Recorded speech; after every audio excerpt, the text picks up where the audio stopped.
You're watching 11 Alive Morning News. 11 minutes of nonstop news starts now. We begin your 11 minutes of nonstop news with breaking news in Baltimore. Take a look at this video of the Francis Scott Key Bridge collapsing early this morning. There were cars on it when that bridge came down. Within the last 20 minutes, we've learned rescuers pulled 2 people from the water. They are now looking for more survivors. NBC's Alice Barr tracking all this new information coming in. So, Alice, this is, of course, a massive scene here. We just had a press conference a few minutes ago. What do we know?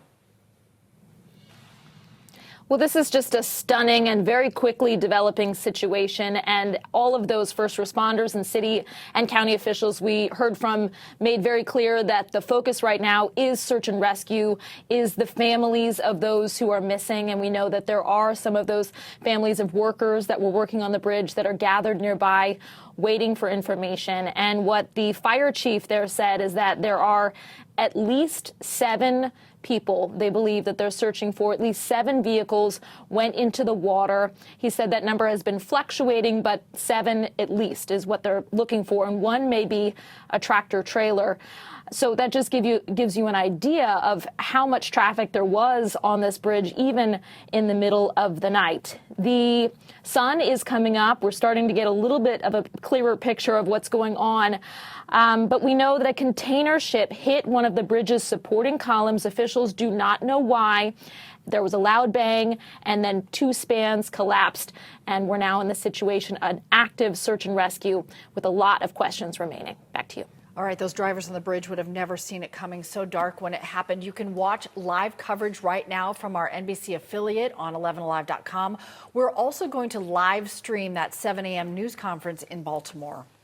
And this evening, Forsyth County commissioners will hold a special public meeting to vote on the gathering. 11 Alive's Chrissy Diaz joining us live from the potential spot for the gathering ahead of tonight's vote.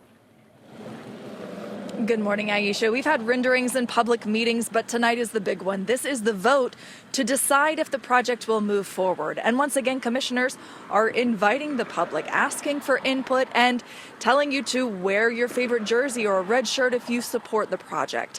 The gathering is a $2 billion mixed-use development slated for here in South Forsyth County, designed to woo professional hockey back to Metro Atlanta. It's modeled after the Battery in Cobb County, which is anchored by the Braves baseball stadium. And developers hope the combination of green space, a hotel, restaurants, retail space, homes, and, of course, that 18,000-seat stadium would be very difficult for the NHL to say no to. Tonight's special public hearing will allow 10 minutes for people to either praise or criticize the project. And if commissioners vote yes tonight, Kraus, who is the main leader of this development, says developers will move forward right away. Tonight's meeting starts at 5 o'clock at the Forsyth County Administration Building incoming. If you can't go in person, the meeting will be live streamed at forsythco.com. Guys, back to you. Christy, thank you. In downtown Atlanta, a similar entertainment hub is in its next phase. Check out these renderings of Centennial Yards. That will replace the Gulch. That's that empty lot that's right in front of the Benz. An 8-acre fan zone should be finished just in time for the 2026 World Cup Games. It is a $5 billion project that will include some apartments, hotel, restaurants, and retail spaces. Developers tell us the plan is for that entire project to be done by 2030. And that was a look at your Tuesday morning headlines. Chesley, a little rain will knock out this pollen that's making my ears itch. Yeah, we saw very high numbers yesterday in the 4,000 count. And of course, the rain will help us out. Yeah, as you mentioned, just to wash out some of that pollen out of the atmosphere. We have the clouds in place right now and a few isolated showers popping up ahead of a wall of rain that's making its way over toward us. Was a little bit stronger back off to the west, had numerous thunderstorms along with it, but now we're just seeing some isolated thunderstorms around. Very heavy rain just to the west of Calhoun. You can see that indicated by this red and orange in here. Notice one lone lightning strike associated with it down in the southern parts of that heavy rain down toward the Rome, Georgia area, and then back off to the west. Got a few pockets there of some heavy rain over toward the Summerville area. Here in the metro, we've seen some heavier pockets here and there. Sugar Hill right now, a little heavy pocket over you in Gwinnett County, down toward Tucker and DeKalb County as well. A few moderate pockets here and there. That's all we got for this morning. Starting off with the clouds for the most part, and those winds are still pretty gusty out there. Got 20-mile-per-hour wind readings in some spots. You see the teens everywhere else. The wind will be with us at least through this afternoon. It's got a wind advisory that's going to last until 2 o'clock this afternoon. You see all the highlighted counties. It includes Juneau over toward Rome, Big Creek, Bremen, Atlanta, down toward Peachtree City. Gusts could be as high as 35 to 40 miles per hour at times. Temperatures are running in the upper 50s, mid to upper 50s, we'll say. In a lot of spots, we got 55 degrees. It's a popular number from Canton over toward Duluth and Gainesville. 60 right now in Georgia's Rome, 60 down toward LaGrange and also into Peachtree City as well. We'll get up to about 65 degrees for an afternoon high today. Stays a bit breezy out there. Rain gear is what's needed for today. That rain is going to be with us off and on as we head to the evening. You can see this nice wall of rain over toward the west of us. All that is making its way in our direction. So expect it to arrive here in the metro area between 9 and 10 o'clock and stay with us at least through 7 o'clock tonight. Got that front back off to the west. It's advancing over toward the east as the area of low pressure starts to slide further off to the north as well.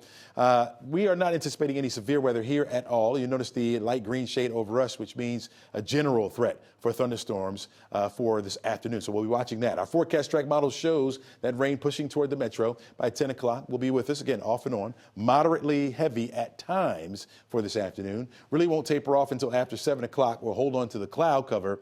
We'll get rid of those clouds by the afternoon on Wednesday. That'll set us up for sunshine during the afternoon. And then we'll see those temperatures heat up into the 70s. Back down to the 60s by Thursday with partly sunny skies and then beautiful on Friday. In fact, Good Friday, my pick for the week. And we'll stay warming up as we head through the upcoming Easter weekend. Now, this morning, we're getting a clearer look at Mayor Andre Dickens' focus for the year ahead. The mayor hit on a lot of big points in his State of the City address, including a commitment that every year will be the year of the youth. He also announced a new grocery store on the south side. It will help address the need for access to fresh food. He also said construction on the controversial Public Safety Training Center is set to be complete before the end of the year. An expansion of MARTA was also a main point. Mayor Dickens announced 3 new MARTA stations will open. One will be the first to connect to the Beltline.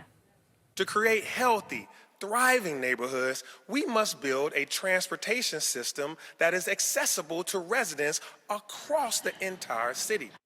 Now, the station giving access to the Beltline will be at Murphy Crossing. The other locations haven't been announced yet. If you use MARTA and want to have a say in its future, you have until the end of the week to apply to be part of that process. 11 Alive's Jerry Carnes is live outside of the Lindbergh MARTA station. Jerry, no better way to get good ideas to serve customers than go straight to the source. That's right, Cheryl. Good morning. If you have any interest at all in having a say in the future of public transportation here in Metro Atlanta, MARTA wants to hear from you. The Transit Authority formed its first Riders Advisory Council in 2020. It's a select group of 25 to 30 people who get a behind-the-scenes look at MARTA's operations. They offered their experiences as riders and suggestions on how MARTA should grow. Members of the Riders Council are volunteers who serve for 2 years, meeting once a month. The Transit Authority is currently looking for a new slate of volunteers. Applications are due by this Friday. MARTA will announce finalists on April 24th. Back to you. Jerry, thank you. Right now, we are learning more about the arrest of a man accused in the death of a 6-year-old boy. Warrants say Deshaun Jones was watching Tobias and 5 other children. He is Tobias's mom's boyfriend. One of the children told police she heard a loud banging noise from the room where Jones was in with Tobias. Jones is facing several charges, including murder. This morning, he is being held without bond. A 7th suspect has been arrested in connection to a deadly shooting at a Sweet 16 party in Douglas County. Noah Bradley is facing several charges, including murder. We are working to learn how police believe he is involved here in this shooting. So it happened on Sitka Drive back in March of last year. 15-year-old Samuel Moon and 14-year-old Ajane Hill were all killed. 6 others were shot there. 6 other people also have been arrested in connection to this shooting.